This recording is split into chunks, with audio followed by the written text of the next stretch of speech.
Hello everyone, welcome to another mini blog. তোমরা প্রত্যেকেই হয়তো আমার গলাটা শুনে বুঝতে পারছো আমার প্রচণ্ড শরীর খারাপ। তো তারপরের দিনও সেরকম সেম বা 12:30টার সময় ঘুম থেকে উঠে দেখছি মামি মাছ ভাজাভাজি করছে আর রান্না করছে, আর আমার মা এখানে বসে আছে। হ্যাঁ, আর এখানে আমার দাদা মাজছে বাসন গাইস। তো এত ভালো ছেলে যদি কারো প্রয়োজন তো কমেন্টে অতি অবশ্যই জানিও গাইস। তোমরা খুব সুন্দর বাসন মাজতে পারে। বাসন মাজার টাইমে আমি স্নান করে চলে এলাম খেতে।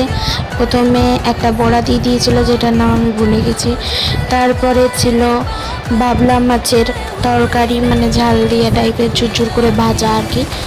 গাইজ, আমার দিদা এই রেসিপিটা সেই করে, সেই যদি এটা মামি করেছিল সেদিনকে।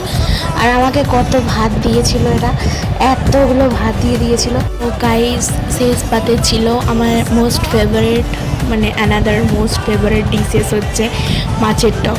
জাস্ট ওয়াও খেতে হয়েছিল। তো আমি খেতে থাকি আর তোমরা নেক্সট মিনি ব্লগের জন্য সাবস্ক্রাইব করে দাও।